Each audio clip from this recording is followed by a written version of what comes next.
émission toi au sala na chela. Je suis avec la servante Edith Pemba que je l'aime beaucoup. Et tout kuta maman kwa boti bana misatu. Na chela. Musana sana ka TV boyibi. Et pendant un peu dans moi difficulté moi vraiment belé vraiment vous devez d'abord ko aider. Batnyo so poto on a sala abino ba émission boyibi. Oyo so bo pesanga. Il y a une dame à Sala Awa. Pas qui ça? Edith. Ok. À Sala Awa, Aza Maitien Awa. Donc, avec mon numéro, ce Botindi, et puis on a Otinda. Vous aider vraiment maman. La femme aussi est là. Avec maman. Aussi. La femme est là. Elle est vraiment démunie. Voilà. Pas de moyens. Azo c'est vraiment aide pour la vie.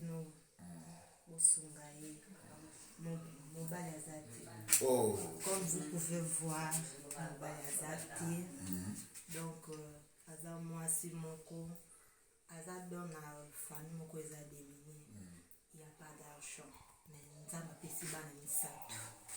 Donc on peut s'accorder merci vraiment toujours c'est ma aide pas mon opinion soit kosepela na kosunga moi si vous. Ah toi précisément na chela et na Kikunzi. Na Kikunzi. Ils ont un peu plutôt. Il y a mon musique na Tchela. Donc, na mon bamboka. 12 km. 12 km de Tchela. Donc, juste ça. Tout le monde qui a Facebook, tout qui sont sur le terrain. Pour nous, Zobana.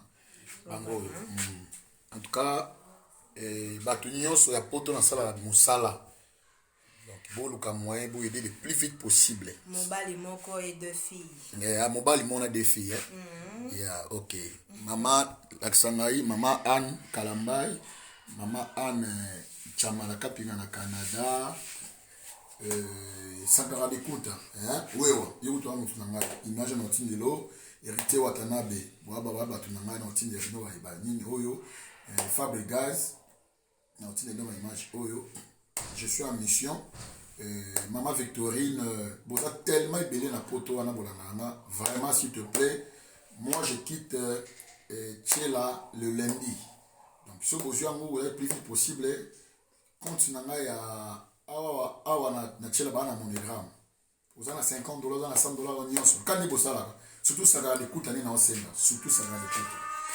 Bien vraiment dans Osenga. Et Anna Kapinga Chamala na Canada na Osenga yo, Maman Anne Kalamba na Osenga yo. Batnyos va soutenir quand on a nyos chez biso télévision pas chez Mukadi.